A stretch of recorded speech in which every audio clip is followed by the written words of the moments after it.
ಎಲ್ಲರಿಗೂ ನಮಸ್ಕಾರ. బెంగుళూరులో ఇది నా డే 152. మీరిప్పుడు చూసేది వచ్చేసరికి auto power cut off plug అనమాట. ఇది ఆర్డర్ చేసుకున్నాను అమెజాన్ నుంచి. అరౌండ్ సమ్ ₹500 అయింది. సో ఇది ఎందుకు అంటే మనం ల్యాప్టాప్స్ కానీ మొబైల్స్ కానీ ఛార్జింగ్ పెట్టేసి ఓవర్ టైం వదిలేస్తాం కదా. సో దానివల్ల బ్యాటరీస్ ఇష్యూస్ వస్తాయని చెప్పేసి నేను పద్దాక దాన్ని ఆఫ్ చేద్దామంటే ఆ పవర్ సాకెట్ మొత్తం ఆగిపోతుంది. మళ్ళీ దానికి కనెక్ట్ చేసిన వేరే పవర్ సోర్సెస్ ఆపాల్సి వస్తుంది. సో ఇదంతా పద్దాక ఎందుకు, మనం టైం సెట్ చేసుకుంటే 1.5 hour మన ల్యాప్టాప్ ఫుల్ ఛార్జ్ అయిపోతుందని చెప్పేసి తీసుకున్నాను. సో ఇది మనం యాక్చువల్గా బయటికి ఎప్పుడన్నా వెళ్ళేటప్పుడు అలాగా బాగా యూస్ అవుతుంది. ఎందుకంటే పవర్ కట్ ఆఫ్ చేయొచ్చు కాబట్టి. సో మీరు చూస్తే ఇప్పుడు నేను మార్నింగ్ 6 అయిందనమాట.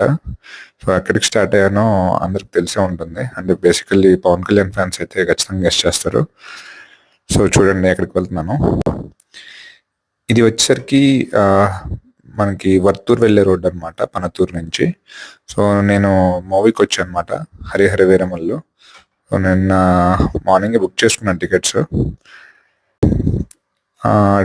మూవీ థియేటర్ నేమ్ వచ్చేసరికి Sri Vinayaka cinemas 4K. So obviously Pawan Kalyan movie first day vibe ఉంటుంది కదా. సో నాకైతే మూవీ బాగా నచ్చింది. స్పెసిఫిక్గా మాట్లాడుకుంటే టైటిల్ కార్డ్ అయితే ర్యాంప్ ఉంది. అట్లాగే ఫైట్స్ సాంగ్స్ కూడా బాగున్నాయి. ఎస్పెషల్లీ కొల్లకొట్టినట్టు సాంగ్ బాగుంది. మంచి theatrical experience. Keeravani background music అయితే చంపేశాడు అసలు. ఈవెన్ నిధి కూడా బాగా చేసింది. సో ఓవరాల్గా పవన్ కళ్యాణ్ గురించి అయితే సినిమాకి వెళ్ళొచ్చు. ఫస్ట్ హాఫ్ చాలా బాగుంది, సెకండ్ హాఫ్ ఓకే.